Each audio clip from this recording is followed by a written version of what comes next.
बिस्मिल्लाहिर्रहमानिर्रहीम अस्सलाम वालेकुम। You are listening to Malik Shahzaib और आज की इस वीडियो में मैं आपको ये सिखाऊंगा कि असेंबली लैंग्वेज में स्टैक क्या होता है, स्टैक हम क्यों इस्तेमाल करते हैं। उसके बाद हम एक एग्जांपल करेंगे, एक प्रोग्राम करेंगे स्टैक का जिसमें सब रूटीन भी यूज़ होगी जो कि हम लास्ट वीडियो में हमने पढ़ी है। तो जिससे आपको ये समझ आएगा कि स्टैक में हम डाटा कैसे स्टोर करते हैं, पुश पॉप वगैरह की इंस्ट्रक्शंस यूज़ करेंगे। तो सबसे पहले मैं आपको ये सिखाता हूँ कि स्टैक क्या होता है। स्टैक एक डाटा स्ट्रक्चर होता है। डाटा का मतलब डाटा और स्ट्रक्चर का मतलब ऑर्गेनाइज वे में स्टोर करना। तो डाटा स्ट्रक्चर का मतलब क्या हुआ, डाटा को ऑर्गेनाइज वे में स्टोर करना। तो मैंने आपको बताया स्टैक एक डाटा स्ट्रक्चर है। तो स्टैक फिर क्या हुआ, अब मैं आपको ये बताऊं, इसका मतलब ये हुआ कि स्टैक के अंदर एक ऑर्गेनाइज वे के अंदर हम क्या करते हैं, डाटा को स्टोर करते हैं। तो ये आपके सामने एक जार सा नज़र आ रहा है टेनिस बॉल्स का। इसके अंदर 3 टेनिस बॉल पड़ी हुई हैं, 1 2 3। तो 3 टेनिस बॉल्स पड़ी हुई हैं इस जार के अंदर। तो स्टैक की एग्जांपल बिल्कुल इस तरह की है। वो कैसे, मैं आपको सिखाता हूँ। तो इस सबसे पहले मैं आपको ये सिखाऊंगा कि स्टैक के अंदर हम डाटा कैसे स्टोर करते हैं और फिर हम स्टैक से डाटा कैसे एक्सेस करते हैं, डाटा कैसे रिट्रीव करते हैं। तो ये देखो आपके सामने मैंने खाली जार सा बनाया हुआ है, तो रेड कलर का, जिसकी बाउंड्रीज आपको नज़र आ रही हैं। तो स्टैक बिल्कुल इस तरह का होता है। सपोज करो कि ये हमारे पास क्या है, स्टैक है। बात समझ आ गई? तो ओके, अभी स्टार्ट में देखो आप, स्टैक में कुछ पड़ा हुआ है, कुछ भी नहीं पड़ा हुआ। तो आपको मैंने बताया स्टैक के अंदर हम क्या करते हैं, डाटा को ऑर्गेनाइज वे के अंदर स्टोर करते हैं। तो कैसे स्टोर करते हैं ये मैं आपको सिखाता हूँ। अभी देखो स्टार्ट में स्टैक एम्प्टी है। हम क्या करते हैं, इसके अंदर एक बॉल डालते हैं। तो देखो स्टैक के अंदर मैंने एक बॉल डाली। सबसे पहले कौन से कलर की बॉल है, ब्लैक कलर की। बात समझ आ गई? अब हम इसके अंदर एक बॉल और डालते हैं। तो एक बॉल और मैंने ऑरेंज कलर की बनाई और वो मैंने क्या किया, यहाँ पे स्टैक के अंदर दूसरी वाली बॉल डाल दी। बात समझ आ गई? और उसके बाद हम क्या करते हैं, स्टैक के अंदर एक और थर्ड बॉल डालते हैं। तो ये देखो हमने स्टैक के अंदर क्या किया, 3 बॉल्स यहाँ पे अपने पास स्टैक के अंदर डाल दी।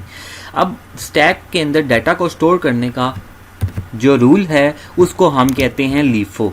लीफो का मतलब लास्ट इन फर्स्ट आउट, मतलब जो चीज़ सबसे लास्ट में इंटर होगी स्टैक के अंदर वो सबसे पहले आउट होगी। उसकी एग्जाम्पल क्या है, अब ये देखो ये स्टैक में हमने क्या किया था, अपने पास यहाँ पे 3 बॉल्स डाली थी। सबसे पहले ब्लैक वाली थी, फिर ऑरेंज वाली थी और उसके बाद रेड वाली थी। तो जो सबसे लास्ट में डाली होती है ना बॉल, सबसे लास्ट में जो डाटा डाला होता है वो सबसे पहले निकलता है स्टैक के अंदर। बात समझ आ गई? वो क्यों, उसकी ये रीज़न है। अब अगर सपोज करो ये स्टैक में सपोज करो बॉल्स पड़ी हुई है ना, तो आपने क्या करना है, बॉल्स निकालनी है। अभी आपने ब्लैक वाली बॉल निकालनी है, तो ऐसा तो हो नहीं सकता कि आप रेड वाली बॉल के निकाले बगैर आप ब्लैक वाली बॉल निकाल लो। अगर आपने ब्लैक वाली बॉल निकालनी है तो पहले रेड वाली आपको बॉल निकालनी पड़ेगी। तो हम ये करते हैं कि यहाँ से हमने रेड वाली बॉल निकाल ली, ठीक है। उसके बाद अगर आपने ऑरेंज वाली बॉल निकालनी है, सॉरी ब्लैक वाली बॉल निकालनी है, तो आपको फिर ऑरेंज वाली भी निकालनी पड़ेगी। उसके बाद जाके आप ये ब्लैक वाली बॉल निकाल सकते हो स्टैक के अंदर से। बात समझ आ रही है? तो इस तरह करके मेरा कहने का मकसद है कि स्टैक के अंदर हम क्या करते हैं कि जो डाटा आपने सबसे लास्ट में डाला होता है ना वो सबसे पहले निकलता है। स्टैक का ये रूल है। और इसी तरह बिल्कुल इसी तरह है कि जो सबसे पहले आप डालते हो वो सबसे लास्ट में जो है डाटा निकलता है।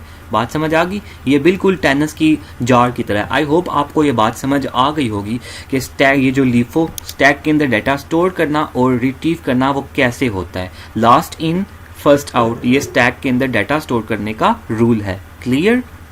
ओके, तो सबसे पहला जो हमारा टॉपिक था व्हाट इज स्टैक, वो आपने समझ लिया। यानी स्टैक एक डाटा स्ट्रक्चर है। इसके अंदर हम लास्ट इन फर्स्ट आउट करके डाटा को स्टोर करते हैं और डाटा को हम रिट्रीव कर सकते हैं। क्लियर? अब हम आते हैं सेकंड टॉपिक के ऊपर कि स्टैक को क्यों इस्तेमाल करते हैं हम। ओके, तो एक बात और मैं आपको बताना चाहता हूँ। स्टैक तो आपने समझ ली है कि जितनी भी मेमोरी लोकेशंस होती है ना स्टैक के अंदर, उस मेमोरी लोकेशन का एक एड्रेस होता है, क्योंकि ये स्टैक मेमोरी के अंदर ही होता है ना। तो देखो अब एक बॉल जहाँ पे आपने स्टोर की थी ब्लैक वाला, हो सकता है सपोज कर लो उसका एड्रेस 1 है। जो ऑरेंज वाली स्टोर की थी सपोज करो उसका एड्रेस 2 है। और जो थर्ड वाली है रेड वाली, सपोज करो उसका एड्रेस 3 है। तो कहने का मकसद है जो भी मेमोरी लोकेशन होती है ना उसका कोई ना कोई एड्रेस होता है। ये भी अभी मैं आपको दिखाऊंगा मेमोरी से। तो अभी आपने ये सीख लिया कि स्टैक क्या होता है। अब हम ये सीखेंगे कि स्टैक यूज़ क्यों होता है। तो ये आप बात याद कर लें कि stack is use for passing arguments to subroutines in assembly language. यानी कि सब रूटीन्स लास्ट वीडियो में हमने पढ़ ली है ना, तो मैंने आपको बताया था कि सब रूटीन में आर्गूमेंट्स पास करने की एक प्रॉब्लम थी, वो क्या थी वो मैं भी आपको बताता हूँ।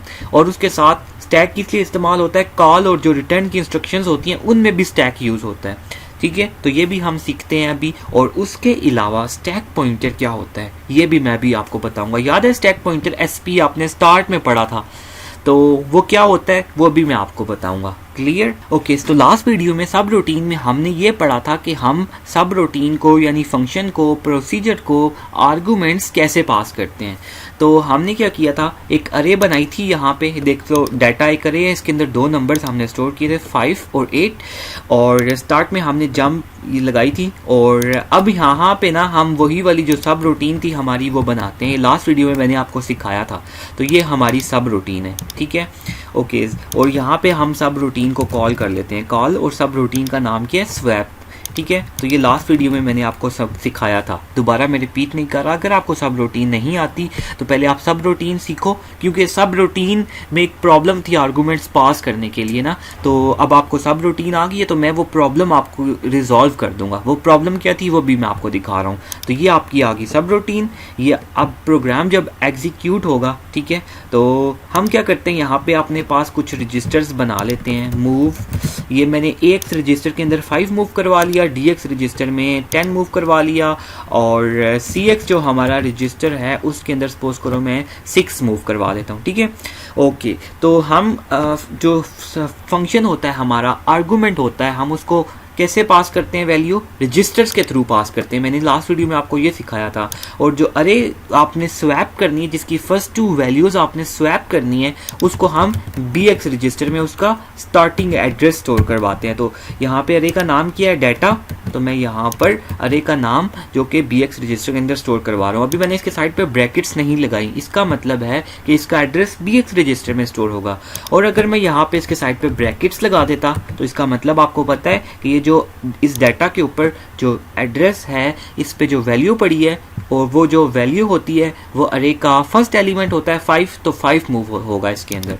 बात समझ आ गई? इसलिए मैं इसके अंदर एड्रेस स्टोर करवा रहा हूँ। तो बेसिकली मैंने स्वैप का फंक्शन कॉल कर रहा हूँ, और जिस अरे को मैंने स्वैप करना है वो मैंने बी एक्स रजिस्टर के अंदर स्टोर करवा दिया। और ये जो 3 रजिस्टर्स के अंदर मैंने वैल्यूज मूव करवाई हैं, सपोज करो कि इन 3 रजिस्टर्स में हमारा कोई इंपॉर्टेंट डाटा पड़ा हुआ है। बात समझ आ गई? तो ये कैसे एग्जीक्यूट होगा, ये ऐसे एग्जीक्यूट होगा। हम इसको डॉस बॉक्स में एग्जीक्यूट करके देखते हैं। तो डॉस बॉक्स में एग्जीक्यूट करने से पहले आपको पता है हम नोटपैड की कैसे फाइल बनाते हैं, स्टैक की कैसे .asm करके उसके अंदर ये वाला कोड आपने लिख लेना है, ठीक है। और याद रहे इस फाइल का नाम मैंने स्टैक रखा है। क्लियर? तो चलें डॉस बॉक्स को हम ओपन करते हैं यहाँ से। तो ये आप देख सकते हैं डॉस बॉक्स ओपन हो गया। सबसे पहले CLS क्लीन स्क्रीन को क्लियर किया, उसके बाद माउंट C कॉलन असेंबली किया, हमने यहाँ से इंटर करते हैं, और उसके बाद C कॉलन और नेसम। हमारी इस फाइल का नाम क्या है, स्टैक, तो हम यहाँ पे करते हैं stack.asm-os.com। मैंने एक फाइल बनाई, इसको हम एग्जीक्यूट करते हैं, और डिबगर में इसको ओपन करने के लिए afd.s.com इंटर करते हैं। आप देख सकते हैं वही वाली फाइल डिबगर में ओपन हो चुकी हुई है। सबसे पहले आपको पता है कि इसमें क्या होता है कि स्टार्ट में JMP। अच्छा, इस प्रोग्राम को मैंने लास्ट वीडियो में जो सब रूटीन थी बहुत डिटेल में डिस्कस की है। डिबगिंग मैंने आपको सिखा दी है कैसे करते हैं, तो इसलिए मैं जस्ट इसको अब एग्जीक्यूट करूंगा। आपको पता है जंप 010E वाले एड्रेस पे जंप कर देगी, तो F1 प्रेस करो इस इंस्ट्रक्शन को एग्जीक्यूट करने के लिए। 010E हम इंस्ट्रक्शन पे आ गए हैं। अब देखो मूव हो रहा है AX में 5, तो AX में अभी 0 है तो ये 5 आ गया। उसके बाद मूव हो रहा है DX में A यहाँ से हम क्या स्टोर करवा रहे थे, 10 स्टोर करवा रहे थे। ये हेक्साडेसिमल में है, हेक्साडेसिमल में A10 को हम A कहते हैं। बात समझ आ गई? अभी देखो DX में क्या पड़ा हुआ है, 0 पड़ा हुआ है, तो F1 प्रेस करो तो देखो इसके अंदर A आ गया DX में। क्लियर है बात? उसके बाद CX में देखो 26 कुछ पड़ा हुआ है, तो हम F1 प्रेस करते हैं, यहाँ पे मूव CX में 6 मूव करवा रहे हैं, तो ये CX में 6 आ गया। बात क्लियर है? उसके बाद मूव BX के अंदर हम क्या स्टोर करवा रहे हैं, ये जो अरे है हमारा डाटा है इसका एड्रेस स्टोर करवा रहे हैं, ठीक है। तो BX में देखो अभी 0 है, F1 प्रेस करो तो देखो अरे का एड्रेस आ गया। क्लियर है बात? उसके बाद कॉल की इंस्ट्रक्शन आ गई है। तो आगे मूव करने से पहले कॉल की इंस्ट्रक्शन मैं आपको कंप्लीट पढ़ा देना चाहता हूँ। कॉल की इंस्ट्रक्शन क्या करती है, नेक्स्ट इंस्ट्रक्शन का जो एड्रेस होता है ना उसको स्टैक में डाल देती है। एक काम, दूसरा लेबल का जो एड्रेस होता है ना उसको आईपी में डाल देती है, और थर्ड काम एसपी पॉइंटर में से 2 माइनस कर देती है। मुझे पता आपको समझ में नहीं आई, लेकिन इसको आप याद कर लो। अभी मैं आपको डिबगर से समझाता हूँ कि ये कैसे होता है। तो यहाँ पर आप देख सकते हैं कि हमें इसमें कौन कौन सी चीज़ें चाहिए थी कॉल के लिए, नेक्स्ट इंस्ट्रक्शन का और स्टैक का। तो अभी जब ये वाली इंस्ट्रक्शन एग्जीक्यूट हो रही होगी तो नेक्स्ट इंस्ट्रक्शन का एड्रेस क्या है, ये वाला, तो ये स्टैक के अंदर डाल देगी। तो ये देख सकते हो आप, ये आपके पास स्टैक है, ये लिखा हुआ भी है, और ये छोटे छोटे से सेक्शंस बने हैं, ये यहाँ पे वैल्यू इंसर्ट होगी। बात समझ आ गई? ओके, तो ये जो नेक्स्ट इंस्ट्रक्शन एग्जीक्यूट होनी है क्या है, 011D, वो यहाँ पर आ जाएगी। देखना जब मैं इस इंस्ट्रक्शन को एग्जीक्यूट करूँगा, ये बेशक अपने पास लिख लो। ओके, सेकंड आईपी के अंदर लेबल का एड्रेस डाल देगी। तो लेबल का एड्रेस कहाँ पर है, लेबल का एड्रेस ये है 0103, जिस लेबल के ऊपर कॉल ने जंप करना है। तो 0103 कहाँ पर आ जाएगा, आईपी रजिस्टर के अंदर। तो ये देखो, ये आईपी रजिस्टर है। बात समझ आ गई? और उसके बाद एसपी पॉइंटर में से 2 माइनस कर दो। तो ये देखो, ये एसपी पॉइंटर आपके पास, इसमें से 2 माइनस कर देगी। ठीक है, बात समझ आई? ओके, अब मैं इसको एग्जीक्यूट करने लगा हूँ। देखना आप, नेक्स्ट इंस्ट्रक्शन क्या है, 011D, ये स्टैक में आ जाएगा। ठीक है, और 0103 आईपी के अंदर आ जाएगा, और स्टैक में से 2 माइनस हो जाएगा। F1 प्रेस करो तो ये आप देख सकते हो, जो नेक्स्ट इंस्ट्रक्शन एग्जीक्यूट होनी होती उसका एड्रेस 011D स्टैक में आ गया, और जो ये वाला था एड्रेस 0103, जो लेबल का एड्रेस था, वो आईपी रजिस्टर के अंदर आ चुका है, और स्टैक के अंदर FFE था। तो जब हेक्साडेसिमल था, इसके अंदर से आपने 2 माइनस किया तो FFFC बनता है। तो स्टैक पॉइंटर से इसने 2 माइनस कर दिया। आपको समझ आ गई कॉल इंस्ट्रक्शन कैसे काम करती है? तो इस तरह करते हुए कॉल इंस्ट्रक्शन के अंदर स्टैक यूज होता है। बात समझ आ गई? उसके बाद अब ये देखो, मूव DX, और ये लिखा हुआ है। तो इस इंस्ट्रक्शन को एग्जीक्यूट करते तो देखना DX के अंदर क्या आ जाएगा, जो मेमोरी के अंदर BX पे पड़ा हुआ है। एनीवेज, ये लास्ट वीडियो में हमने पढ़ा था, इसलिए मैं इसको जल्दी से एग्जीक्यूट कर देता हूँ। अब ये AX रजिस्टर के अंदर देखो, BX+2 इस मेमोरी के अंदर इस एड्रेस पे जो वैल्यू पड़ी है ना, वो AX में डाल देगा। लेकिन देखो, AX में पहले भी तो हमारी कोई वैल्यू पड़ी भी थी ना, पहले से 5 पड़ा हुआ है। तो मैं इस इंस्ट्रक्शन को एग्जीक्यूट करता हूँ, तो देखो यहाँ पे अब 8 आ गया इस इंस्ट्रक्शन ने। तो पहले कहने का मकसद है, AX रजिस्टर में कोई वैल्यू पड़ी भी थी ना पहले की, जब मैंने इसको एग्जीक्यूट किया, अब ये सब रूटीन एग्जीक्यूट हो रही है ना, फंक्शन के अंदर एग्जीक्यूट हो रहा है। तो ये नए डाटा आ गया है AX के अंदर, तो पुराना डाटा तो ख़त्म हो गया है, पुराना डाटा डिस्ट्रॉय हो गया है। तो क्या पता वो जो डाटा हमने रखा था, इधर प्रोग्राम से मैं आपको दिखाता हूँ कि ये जो 3 हमने लिखा था यहाँ पे, 3 रजिस्टर में डाटा स्टोर किया था, ठीक है, वो तो हमारा इंपॉर्टेंट डाटा था, मैंने आपको बताया था। लेकिन जब यहाँ पे सब रूटीन में आए हैं, तो यहाँ पे तो इसने तो AX की वैल्यू चेंज कर दी है, DX की भी वैल्यू चेंज कर दी है, तो हमारा डाटा डिस्ट्रॉय हो गया ना। तो इस तरह करके अगर हम आर्गूमेंट्स पास करते हैं तो इससे क्या होता है, हमारा डाटा डिस्ट्रॉय हो जाता है। ठीक है, सब रूटीन के अंदर आने से रजिस्टर की वैल्यू ख़त्म हो जाती हैं। हमारे पास लिमिटेड रजिस्टर्स हैं। लिमिटेड रजिस्टर्स मतलब 4 रजिस्टर्स हैं, AX, BX, CX और DX। इनके अंदर इनको हम यूज़ कर सकते हैं। उसके अलावा हम SP को यूज़ कर सकते हैं, इंडेक्स रजिस्टर्स को यूज़ कर सकते हैं। इससे ज़्यादा हमें आर्गूमेंट्स पास करने हैं, तो फिर रजिस्टर्स तो लिमिटेड हैं। ठीक है, इनकी क्वांटिटी भी लिमिटेड है। अब ये 16 बिट का एक रजिस्टर है, तो 16 बिट से ज़्यादा का अगर आपको डाटा सेंड करना है, तो फिर क्या हम सब रूटीन को 16 बिट से ज़्यादा का डाटा सेंड नहीं कर सकते? फंक्शन को 16 बिट से ज़्यादा आर्गूमेंट सेंड नहीं कर सकते? बिल्कुल कर सकते हैं, उसके लिए स्टैक यूज़ होता है। तो ये जो प्रॉब्लम अभी आपके सामने आई है कि रजिस्टर के अंदर कोई पुरानी वैल्यू पड़ी हुई थी, अभी हमने सब रूटीन यूज़ करें, तो सब रूटीन के अंदर अगर वो रजिस्टर यूज़ हो गया तो पुराना डाटा तो ख़त्म हो जाएगा, डिस्ट्रॉय हो जाएगा। इसलिए स्टैक यूज़ होता है। बात समझ आ गई आपको? हम क्या करते हैं, स्टैक के अंदर वो जो रजिस्टर्स की पुरानी वैल्यू होती है वो स्टैक के अंदर हम स्टोर करा लेते हैं, और जब फंक्शन ख़त्म हो रहा होता है तो वो स्टैक से वापस रजिस्टर के अंदर वैल्यू को स्टोर करा देते हैं। अब इसको एग्जीक्यूट करते हैं, तो ये देखो एग्जीक्यूट हुआ। अब ये रिटर्न की इंस्ट्रक्शन आई, ये मैं आगे आपको बाद में समझाऊंगा रिटर्न की इंस्ट्रक्शन क्या काम करती है। चलो अभी बता देता हूँ आपको, ठीक है, क्योंकि अभी मैंने आपको स्टैक के बारे में बताना है कि स्टैक से पैरामीटर्स कैसे पास होते हैं। तो रिटर्न की इंस्ट्रक्शन क्या काम करती है कि जो स्टैक की टॉप पे वैल्यू पड़ी हुई होती है ना, उसको आईपी में डाल देती है और एसपी पॉइंटर के अंदर 2 ऐड कर देती है। समझ आ रही है बात? तो अभी देखना, इसको मैं एग्जीक्यूट करूंगा तो रिटर्न की इंस्ट्रक्शन क्या करेगी, स्टैक पॉइंटर के टॉप पे क्या वैल्यू पड़ी है, 011D, तो आईपी रजिस्टर के अंदर 011D आ जाना चाहिए। एक बात और ये SPFFCS, तो इसके अंदर 2 ऐड करेंगे तो FFFE बन जाएगा। बात समझ आ गई? तो F1 प्रेस करो यहाँ से, ये F1 प्रेस किया तो ये देखो जो स्टैक ऊपर से खाली हो गया है, वो वैल्यू निकल गई है स्टैक से, एक वो वैल्यू निकल जाती है और वो वाली वैल्यू निकल के IP के अंदर आ जाती है। तो देखो IP में आ गई ना 011D, और सेकंड मैंने आपको कहा था SP के अंदर 2 ऐड कर देती, जब उसने 2 ऐड किया तो FFFE बन गया। बात समझ आ गई? तो ये आपने रिटर्न इंस्ट्रक्शन भी सीख ली है कि स्टैक के साथ किस तरह वर्क करती है। क्लियर? ओके, उसके बाद आपका ये प्रोग्राम खत्म हो गया। F1 प्रेस करो, फिर F2 प्रेस करो तो आपका प्रोग्राम टर्मिनेट हो गया। अब मैं आपको ये बताऊंगा कि स्टैक से आपकी जो प्रॉब्लम आई थी, प्रॉब्लम क्या आई थी कि यहाँ पे रजिस्टर्स में आपका इंपॉर्टेंट डाटा पड़ा हुआ था।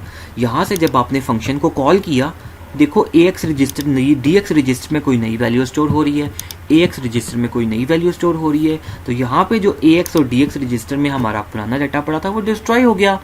ठीक है, तो अगर आप बचाना चाहते हो उसको, तो उसके लिए क्या करना पड़ता है, आप जब यहाँ से फंक्शन को कॉल करते हो ना, तो ये देखो स्वैप पे आ जाएगा, तो ये हमारी सब रूटीन है।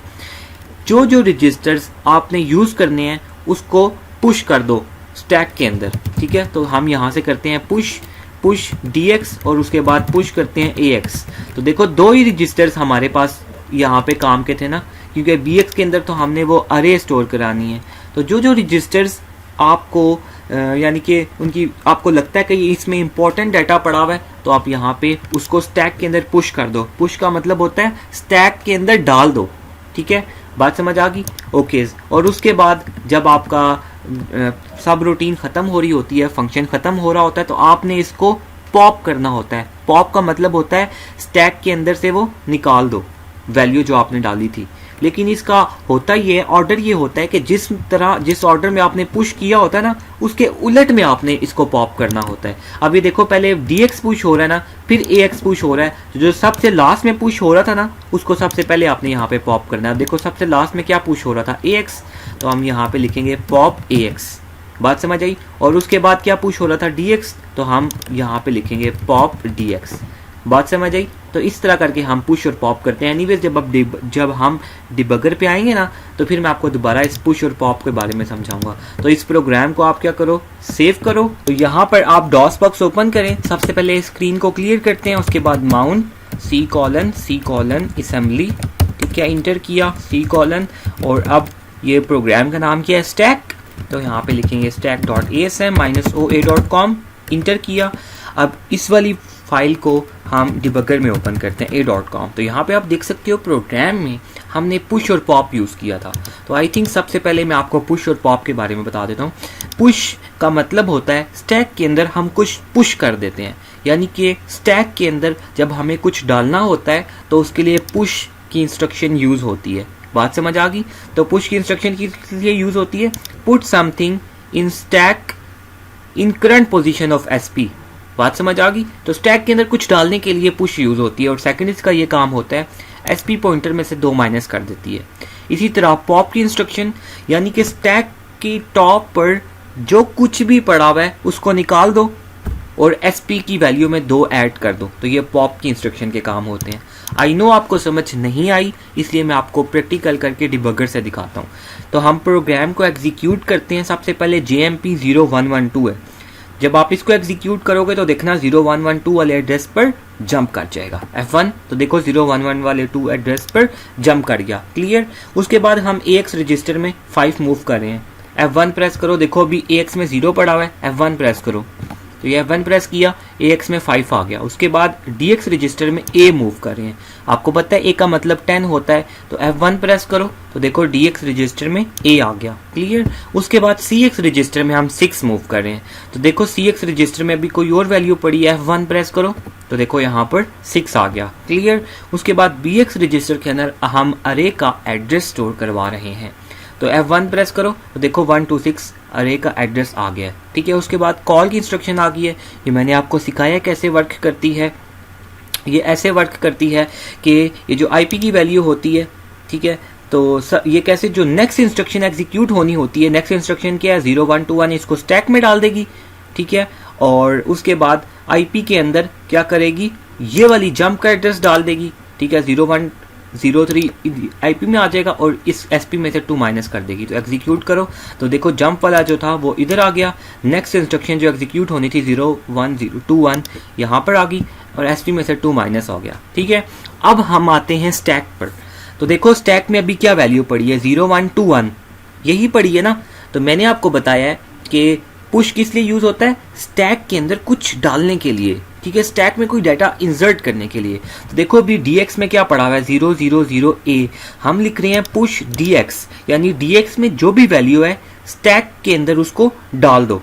बात समझ आ गई। तो अभी देखना 000a यहाँ पर आ जाएगा। F1 प्रेस करो तो ये देखो आपने F1 प्रेस किया तो स्टैक के टॉप पर 000a आ गया है। बात समझ आ गई। ठीक है, तो ये पहली इंस्ट्रक्शन एग्जीक्यूट होगी। उसके बाद आप पुश कर रहे हो ax, तो ax में क्या वैल्यू पड़ी है 5।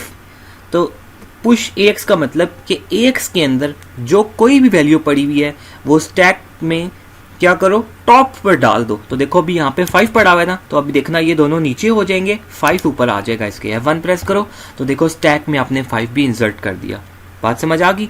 तो हमने क्या किया है बेसिकली वो जो ax और dx रजिस्टर्स सब रूटीन के अंदर यूज हो रहे थे उसकी पुरानी वैल्यूज को हमने स्टैक में हमने स्टोर कर लिया, सेव कर लिया। अब हम उनकी वैल्यूज को बेशक चेंज करें, अब बेशक डिस्ट्रॉय हो जाएं वो कैसे अभी मैं आपको बताऊंगा। देखो dx में अब हम कोई और वैल्यू डाल रहे हैं, प्रेस करो F1, देखो dx में कोई और वैल्यू आ गई है, फिर ax में कोई और वैल्यू आ गई है। ठीक है, उसके बाद फिर bx के अंदर कोई और वैल्यू आ गई। ठीक है, फिर इसको एग्जीक्यूट करो तो ये मेमोरी के अंदर कोई और वैल्यू आ रही है क्योंकि साइड पे ब्रैकेट्स हैं और ऊपर भी ब्रैकेट्स थी, वो भी मेमोरी में हुआ, ये आपको पता है। F1 प्रेस करो।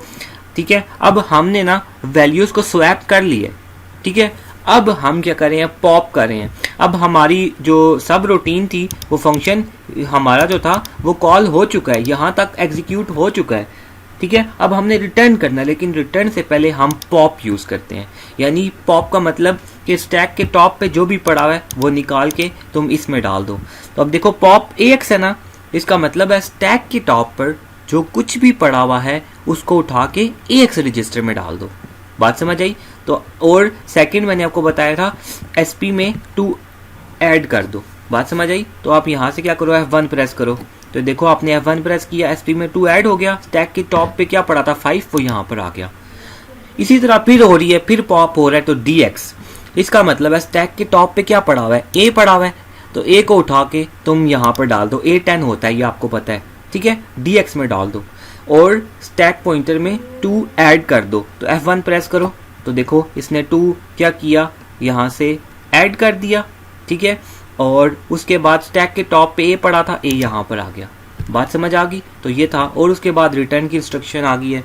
तो रिटर्न का इंस्ट्रक्शन का आपको पता ही है, ये क्या करती है कि स्टैक में जो एड्रेस पड़ा हुआ है उसको आईपी में लोड कर दो। ठीक है, और दूसरा आपको एसपी का भी पता है, मैंने पीछे लिखवाया है। तो F1 प्रेस करते हैं तो देखो स्टैक में 0121 पड़ा हुआ था तो यहाँ पर एड्रेस आ गया। बात समझ आ गई। और इस तरह करके आप F1 प्रेस करो, फिर F2 प्रेस करो तो ये आपका प्रोग्राम टर्मिनेट हो गया। ठीक है, तो देखो यानी कहने का मकसद ये है कि जब आपका प्रोग्राम एग्जीक्यूट होगा, सब रूटीन जब आपकी कॉल होगी, ठीक है, यहाँ पे सब रूटीन कॉल होगी तो इस फंक्शन में रजिस्टर्स की वैल्यू अगर चेंज होती है, ठीक है, तो जब सब रूटीन चेंज होने से पहले हम क्या करते हैं, यहाँ पे स्टैक में पुश कर देते हैं, यानी स्टैक में रजिस्टर्स की पुरानी वैल्यू को हमने स्टोर कर दिया। बात समझ आई। जब ये सब रूटीन एग्जीक्यूट हो जाएगी उसके बाद हम क्या करेंगे, उन रजिस्टर्स के अंदर स्टैक से वैल्यू वापस डाल देंगे। तो इससे क्या होगा, रजिस्टर की जो पुरानी वैल्यू होगी वो डिस्ट्रॉय नहीं होगी। बात समझ आ गई। तो इस तरह करके स्टैक यूज होता है। तो आई होप आपको आज का लेक्चर समझ आया होगा। एक दफ़ा फिर आप लोगों के लिए रिवाइज कर देता हूँ कि आज हमने क्या पढ़ा है। आज हमने स्टैक पढ़ा है असेंबली लैंग्वेज में। स्टैक एक डाटा स्ट्रक्चर होता है जिसके अंदर हम डाटा स्टोर करते हैं एक ऑर्गेनाइज वे में। तो इसका रूल क्या होता है, लीफो, मतलब जो चीज़ सबसे लास्ट में इंसर्ट होती है वो सबसे पहले आउट होती है। इसकी एग्जांपल मैंने आपको जार की दी थी, ठीक है, यहाँ पे हमने बॉल्स इंसर्ट की थी जिसे मैंने आपको स्टैक के बारे में समझाया था। और उसके बाद फिर हमने क्या पढ़ा था, उसके बाद हमने ये पढ़ा था कि स्टैक कैसे इस्तेमाल होता है, हम क्यों इस्तेमाल करते हैं। तो मैंने फिर आपको ये बताया था कि जो फंक्शंस होते हैं वो, चलिए मैं आपको कोडिंग से दिखाता हूँ। फिर मैंने आपको कॉल की इंस्ट्रक्शन पढ़ाई थी, इसके काम, रिटर्न की इंस्ट्रक्शन, पुश और पॉप के बारे में आपको बताया। प्रैक्टिकली डिबगर को ओपन करके हमने देखा कि वो किस तरह वैल्यूज़ को सब्ट्रैक्ट करती है।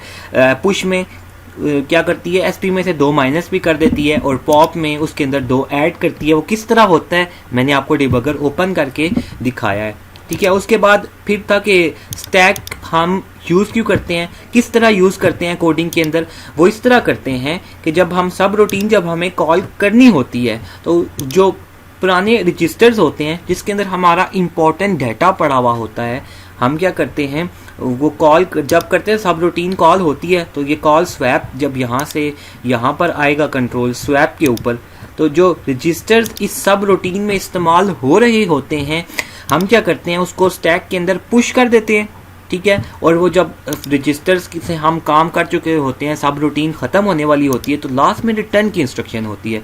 उससे पहले हम रजिस्टर्स स्टैक के अंदर से उसको पॉप कर लेते हैं। जस्ट ये डिफरेंस है, ये 2 इंस्ट्रक्शंस पुश और 2 इंस्ट्रक्शंस पॉप की। लेकिन इसमें हमने ये सीखा था कि जिस ऑर्डर से हम पुश करते हैं उसके उलट से हम उसको पॉप करते हैं। फॉर एग्जाम्पल, पहले DX किया था ना, तो यहाँ पे लास्ट में DX होगा, उसके बाद AX किया था, उसके बाद यहाँ पे आएगा। अब यहाँ पे अगर मैं लिखता यहाँ पर पुश, अगर CX भी होता मेरे पास, तो यहाँ पे सबसे पहले फिर क्या जो है पुश होता, पॉप होता, सबसे पहले CX पॉप होता, फिर AX होता और फिर DX होता, ठीक है। क्यों? क्योंकि स्टैक से पॉप करने का रूल ये है कि जब आप कोई चीज़ निकालोगे, ठीक है, जब आपने पॉप करनी है, कोई चीज़ निकालनी है, तो जो सबसे लास्ट में चीज़ डाली थी वो सबसे पहले निकालनी पड़ेगी। तो सबसे लास्ट में CX डाला था, इसलिए सबसे लास्ट में CX, सबसे पहले CX को निकाल रहे हैं। उसके बाद AX डाला था, तो उसके बाद हम AX डाल रहे हैं, और सबसे पहले DX डाला था, इसलिए सबसे लास्ट में DX निकालेगा। ये बॉल्स वाली एग्जाम्पल है बिल्कुल। आई होप आप लोगों को समझ आ गई होगी। लेकिन अगर आपको कोई कन्फ्यूजन है, कुछ समझ में नहीं आया, आप कमेंट करके पूछ सकते हैं। फेसबुक के लिंक्स दिए हुए हैं डिस्क्रिप्शन में, आप वहाँ पर भी पूछ सकते हैं। फिर मिलेंगे नेक्स्ट वीडियो में, कुछ नया सीखेंगे। तब तक के लिए अपना ख्याल रखिएगा। अल्लाह निगहबान।